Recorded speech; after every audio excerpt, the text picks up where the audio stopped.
I think it definitely taught me about accountability. Yeah. And like, especially as women, because there was a pattern this season of like, I feel like this season was very female centered. Yeah. Like everything was to cater to the women of the villa. And I feel like because of that, there was a lot of enabling amongst the women. Yeah. Like, even with Amaya, like, yes, there were certain moments where she would tell her, like, I think you should try and do this and that. But there'll still be moments where it's like, oh, you're right to feel that way. It's like, but she wasn't. Do you get what I mean? Like, she wasn't. She was legit wrong. Yeah. Why are you still sitting there saying, you know what, girl? You stay true to yourself by being psychotic. This is what I don't like in situation. And this is why, you're not watching the UK one, are you? I watch it through TikTok, but I think I'm aware of what's happening. Yeah, so basically, yesterday's episode, one of the girls, Tony, the American one, who's basically, well, she was with Harrison, now she's not with him, it's a whole thing. But basically, I think Harrison was like, oh, come to the terrace and let's talk. So she goes up like hiding, but she's coupled up with a new guy, by the way.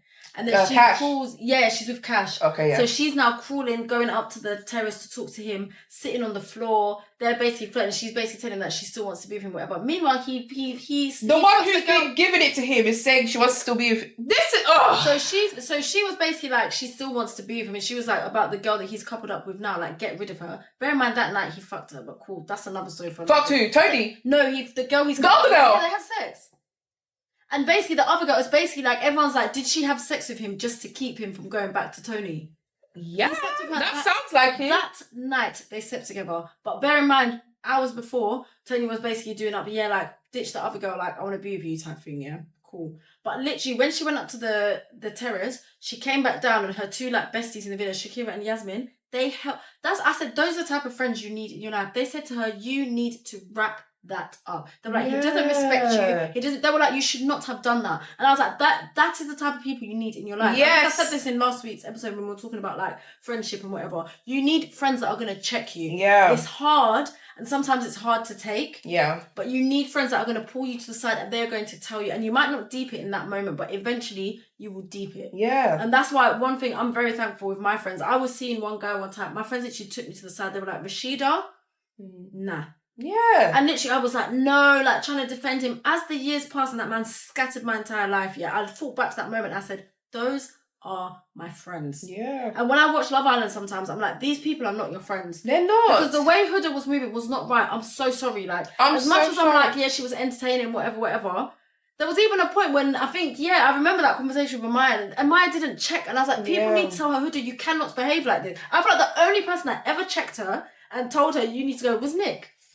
Yeah. Nick would remind Huda constantly, you need to go home because of ABC and Ace as well. Yeah. Never failed to check her. And that's the thing, even with the women, the only time they did is when it affected them. Yeah. But when it came to others, it was Never. like, you need to leave. Even when she came back from the date, and then I think Iris was like, if he's not giving you what you're... I was just like, are you not understanding what's happening here?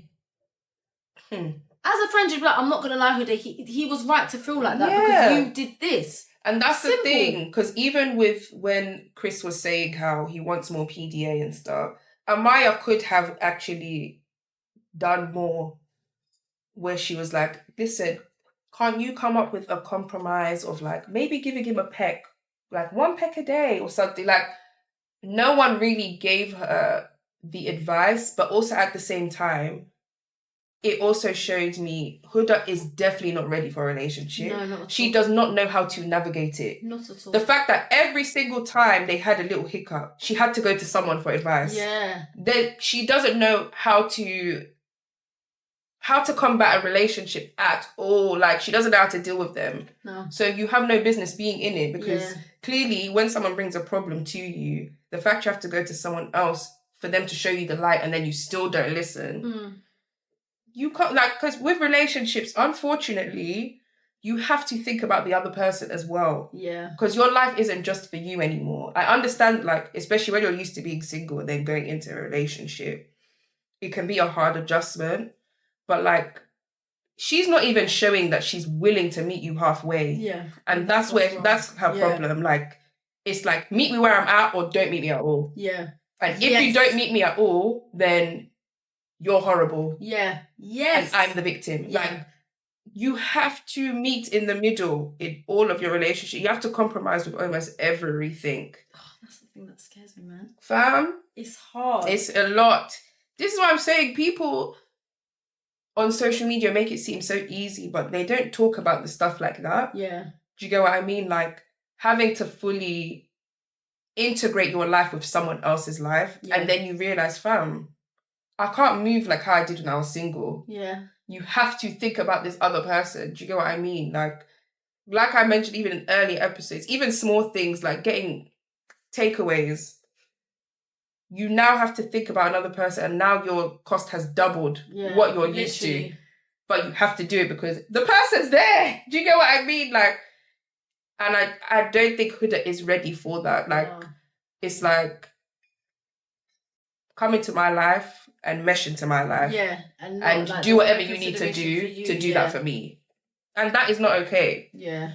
And if that was my friend, I wouldn't want that. But yeah, I think in general though, as women, we do struggle with taking accountability at times. Like, we do.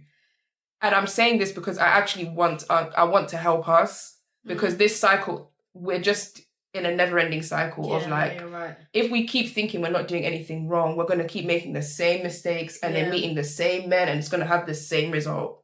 And people, they say that the definition of insanity is doing the same thing over and over again, expecting a different result. I want us to evolve, ladies. No, you're right. We have to. The only way we can change our love life is if we change ourselves. Yeah. We can't control what other people do. Do you get what I mean? We can only control what we do. And for me, I care about the girlies. Yeah. Let the men be trash if they want to be trash. But us, I want us to do better. You know, as a community, like you said, you need friends who are like, yeah, like, come on. Come on. Like, yes, okay, I understand that we're a bit more sensitive and there's ways to go about it, but I don't think it's healthy either to just agree, because girlhood, like, I'm not on that. It's redundant. Yeah, what do we gain out of that? I think you're so right. Do you get what I mean?